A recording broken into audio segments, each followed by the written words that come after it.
Le fonctionnement de la SAS, Société par action simplifiée.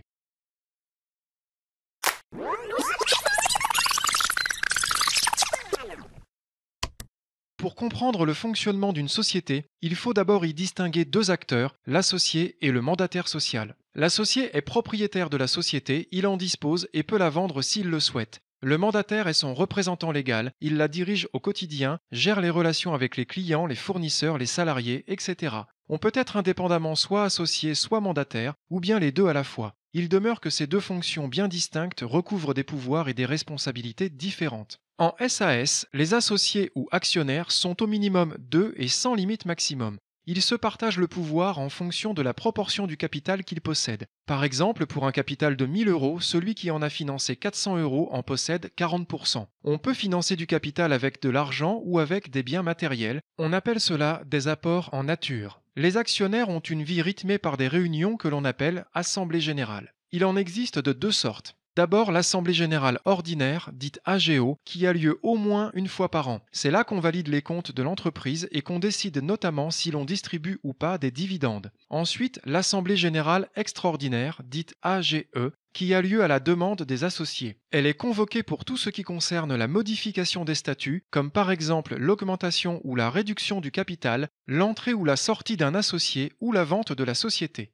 La SAS respecte toujours le principe selon lequel une action égale une voix, deux actions égale deux voix, etc. Mais la différence avec les autres formes de société, c'est que la rédaction des statuts est totalement libre. Par conséquent, les seuils de décision en AGO ou en AGE sont libres. Par exemple, vous pouvez choisir qu'une AGO sera tranchée avec 30% des voix et qu'une AGE sera uniquement valide à l'unanimité des associés à 100%. C'est vous qui décidez. Le représentant légal d'une SAS est appelé président et il ne peut y en avoir qu'un. Le statut de coprésident n'existe pas. Indépendamment du nombre d'actions que vous possédez, de 0 à 100%, votre statut social de président de SAS est invariablement assimilé salarié affilié au régime général de la sécurité sociale. D'autres dirigeants sont possibles, mais porteront alors le titre de directeur général. On peut cette fois en nommer autant que nécessaire. Le statut de directeur général est assez ouvert. Il peut être soit salarié, soit assimilé salarié, soit avec les mêmes pouvoirs que le président, ou soit avec des attributions limitées. Cependant, pour être en phase avec la législation sociale, respectez cette règle. Si votre objectif est de donner au directeur général les mêmes pouvoirs qu'au président, une sorte de cogérance, privilégiez pour le directeur le statut d'assimilé salarié. Si votre objectif est de délimiter ses pouvoirs et de les subordonner au président, préférez-lui le statut de salarié.